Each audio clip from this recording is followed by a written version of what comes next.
Dear viewers, I welcome you to this session on the study of basic techniques of salt analysis.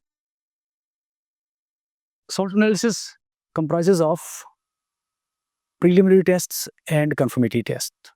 And further, in preliminary tests also, we first perform dilute H2SO4 test and concentrated H2SO4 test, which basically help us in finding out the acid radicals present in various salts or salt mixtures. In the first lecture of the series, we had a general introduction about the salt analysis and the dilute H2SO4 test.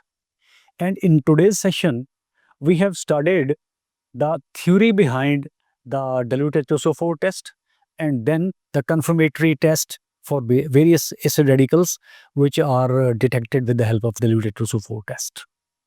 So I hope you will relish these two units, and subsequently we'll be dealing with or discussing various further aspects of analysis, salt analysis, first acid radicals followed by basic radicals. In the first lecture of the series, we discussed simple introduction about the salt analysis and dilute H2SO4 test as one of the tests, preliminary tests for the identification and detection of the acid radicals.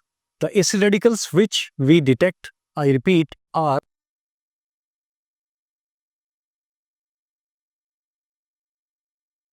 carbonate, bicarbonate,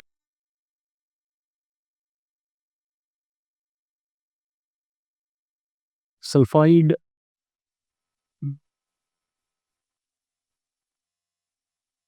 sulfite,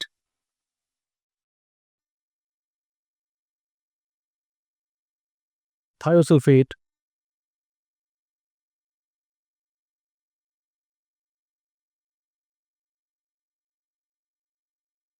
and nitrite.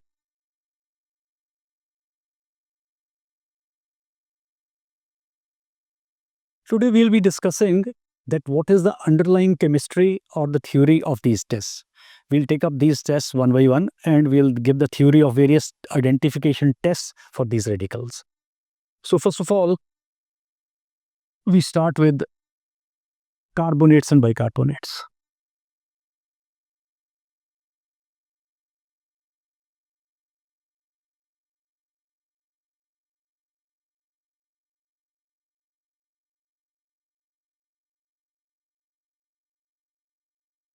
When the salt containing either carbonate or bicarbonate is treated with dilute H2SO4, we get the following reaction. For example, we take the case of sodium carbonate.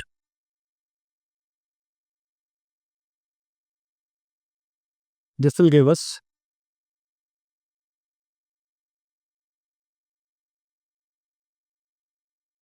that is carbon dioxide gas will be emitted. Similarly, if we take sodium bicarbonate and treat this with sulfuric acid, this will give us sodium sulfate plus carbon dioxide and water. So,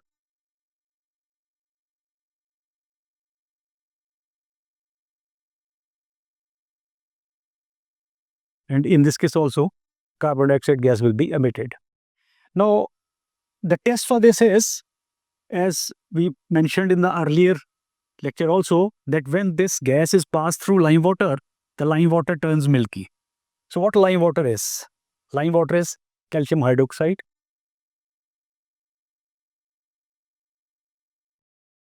When carbon dioxide gas is passed through it, then it gives the formation of calcium carbonate plus water. And this calcium carbonate is white precipitate. And it imparts milkiness to the solution. So when a colorless, odorless gas, which we call carbon dioxide, is passed through lime water is turned milky. Now, next in this case is sulfide. Let us take the case of sodium sulfide. We discussed earlier that whenever a sulfide is there, we add dilute H2SO4 to it, then a colorless gas is evolved which smells like that of rotten eggs, and we call that this is H2S gas.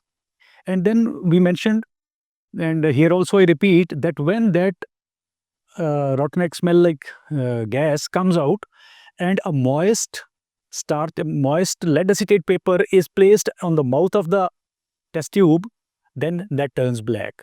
How does it turn black? You see, sodium sulfide plus H2SO4 will give us Na2SO4 plus H2S gas. When this H2S gas is or it comes in contact with lead acetate, you may write like this or you may write like this.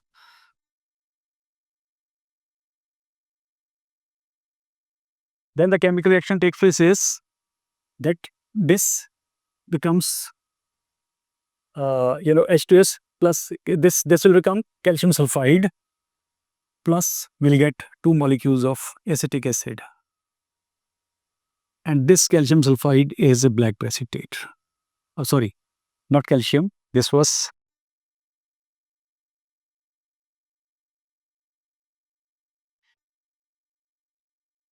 lead acetate.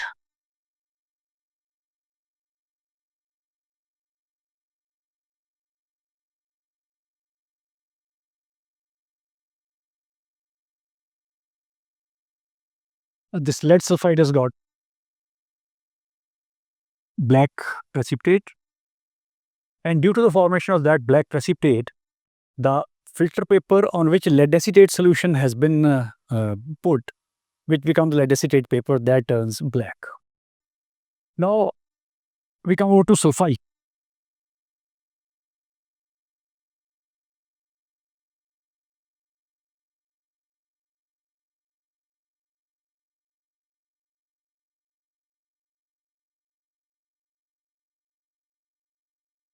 SO3 2 negative.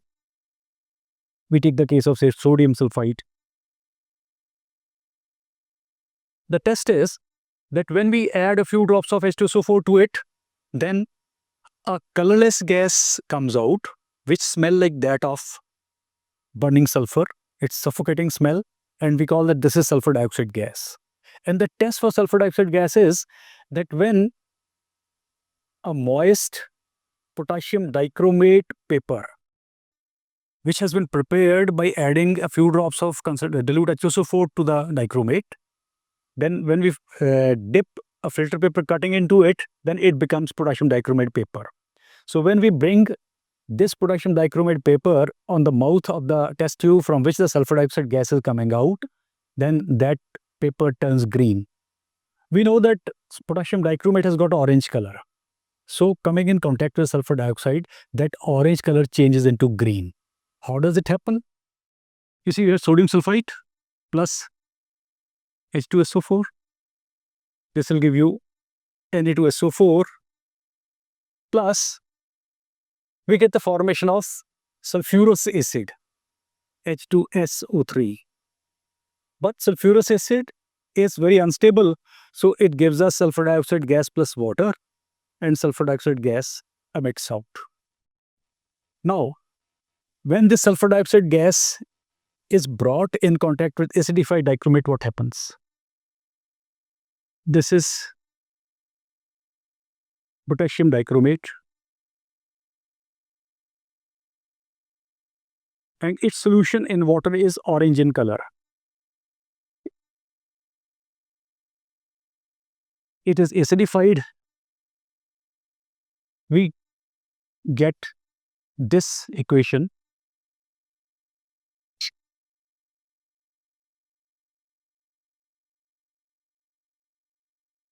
K2SO4 plus Cr twice, SO4 thrice, plus water plus nascent oxygen. If we balance this equation, then it is 4H2SO4, and this will give 4 waters plus 3 nascent oxygens. When this nascent oxygen comes in contact with sulfur dioxide in the presence of water, we get the formation of H2SO4. If we want to balance this equation, then we'll have to multiply this equation by 3, as the nascent oxygen produced is utilized. And if we add these equations, then we get K2Cr2O7. Now you see, as far as sulfuric acid is concerned, 4 molecules of H2SO4 are being used here, and 3 molecules of H2SO4 are being formed here. So we'll get only one H2SO4.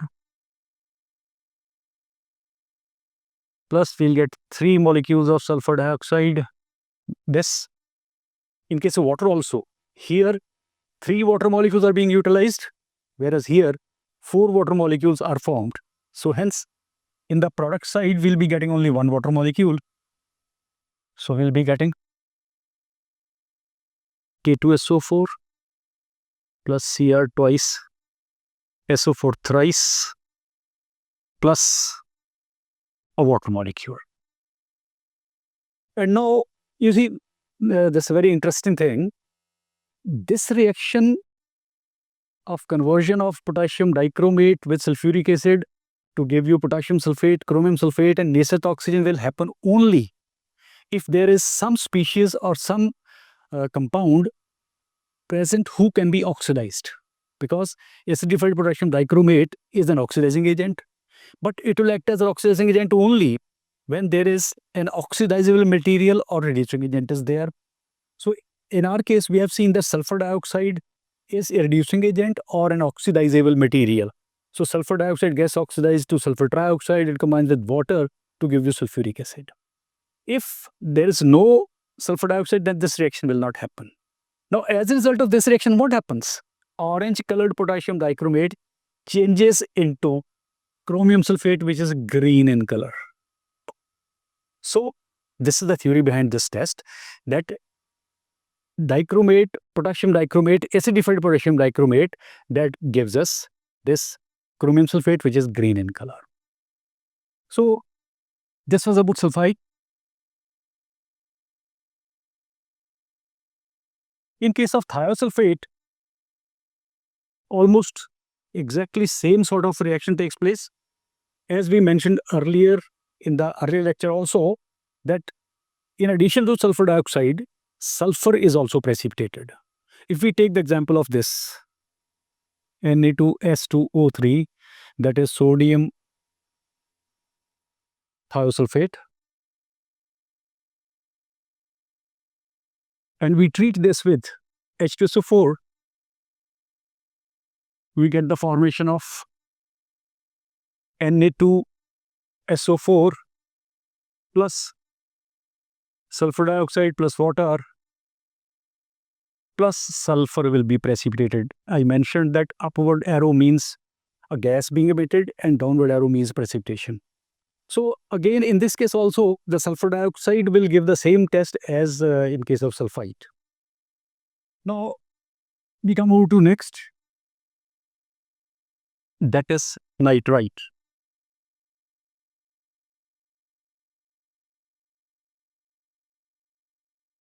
Nitrite, that is NO2 negative. You know, when a salt containing a nitrite is treated with dilute H2SO4, a reddish brown gas evolves which has a pungent smell. And when that gas is passed through ferrous sulfate solution or acidified ferrous sulfate solution or a ferrous sulfate paper, we usually use ferrous sulfate solution only. Otherwise, acidified ferrous sulfate, when placed on filter paper, again it will become that, but we'll perform straightway passing gas through the acidified ferrous sulfate solution. What happens? You see, we have got this sodium nitrite plus H2SO4. This will give us, we take 2 of this, we get Na2SO4 plus HNO2. This is nitrous acid. Nitrous acid is unstable. What happens? Nitrous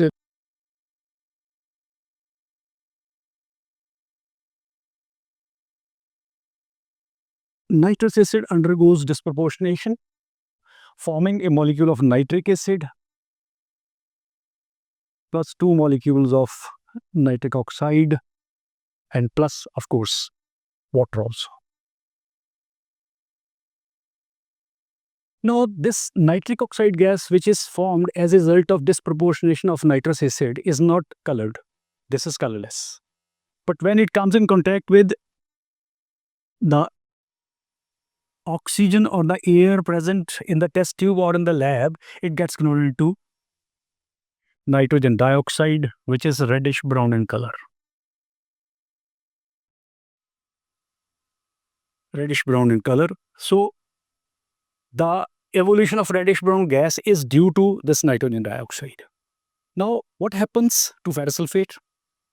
You know, ferrous sulfate in the presence of sulfuric acid, when it combines with some of the unconsumed NO, then this ferrous sulfate plus NO in the presence of water will form a complex that is FeH2O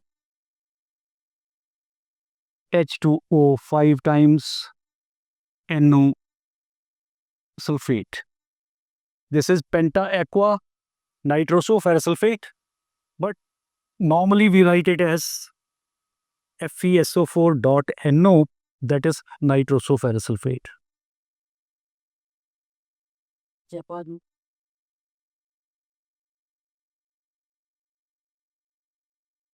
So I repeat that nitrite on reaction with dilute H2SO4 gives us nitrous acid. Nitrous acid disproportionates to give us nitric acid and nitrogen NO, nitric oxide. Nitric oxide combines with oxygen or air prevalent in the test tube or the lab to give us NO2, which is reddish brown gas, and some of the nitric oxide combines with ferrous sulfate to give us a complex which is nitroso-ferrous sulfate and which is blackish brown. It is blackish brown. So generally what we say about this test, that a nitrite on treatment with dilute H2SO4 gives a reddish brown pungent smelling gas, which when comes in contact with a freshly prepared ferrous sulfate solution gives a blackish brown complex. So this was about the detective preliminary tests and the chemistry or the theory behind that. So dear viewers, in this today's lecture, we discussed about the chemistry of the various tests underlying the identification of acid radicals with dilute sulfuric acid test. Now, further, the conformity tests and the chemistry behind that, they'll be discussing in the next lecture. So thank you very much for joining me in this lecture. Thank you.